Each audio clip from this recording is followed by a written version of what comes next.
अगर मैं पूछूं कि ये साहब कौन है, आप फौरन कहेंगे अरे इन्हें कौन नहीं जानता है, ये मुसलमानों को गालियां देते हैं, ये ओवैसी साहब को गालियां देते हैं।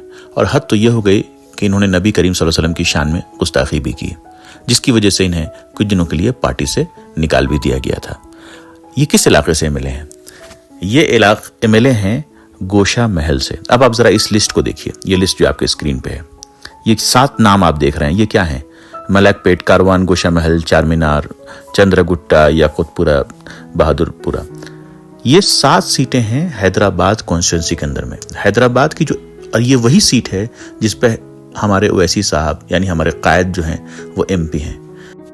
यानी ओवैसी साहब जिस इलाके से एमपी हैं उस इलाके के अंदर में ये 7 स्टेट सीट्स हैं।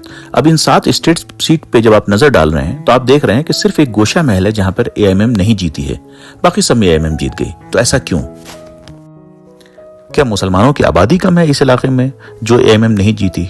जी नहीं, गोशा महल में मुसलमानों की आबादी भी लगभग उतनी है जितनी बाकी कंस्टिट्यूंसी में है। करीब 27 से 30% मुसलमान यहाँ पे रहते हैं। तो एआईएमएम क्यों नहीं जीती? जब इसका जवाब ढूंढने निकला तो मालूम चला कि एआईएमएम ने यहां से कैंडिडेट अपने खड़े ही नहीं किए थे।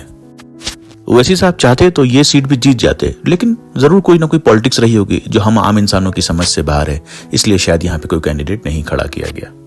कुछ कम अकल जर्नलिस्ट ने तो ये भी कह दिया कि टी राजा सिंह और ओवैसी साहब की ये मिली भगत है। टी राजा सिंह मुसलमानों को गालियां देता है इस इलाके में और ओवैसी साहब एग्रेसिवली मुसलमानों की बात करते हैं, और इसका मकसद ये होता है कि माहौल पोलराइज्ड रहे ताकि दोनों की जो है रोटियां सिकती रहें। लेकिन मैं इन सब बातों पर यकीन नहीं करता, और मुझे पूरा यकीन है कि इस बंदे की गालियों से भले ही हैदराबाद वालों को नहीं बचाया जा सकता हो, इस बंदे के शर से भले ही गोशा महल के लोगों को नहीं बचाया जा सकता हो, लेकिन मुझे पूरा यकीन है कि बिहार के मुसलमानों को ऐसे शरपसंदों से जरूर बचाएंगे। और जैसा उन्होंने कहा है कि बिहार के मुसलमानों को डिप्टी सीएम नहीं बल्कि मुसलमान सीएम दिलाएंगे।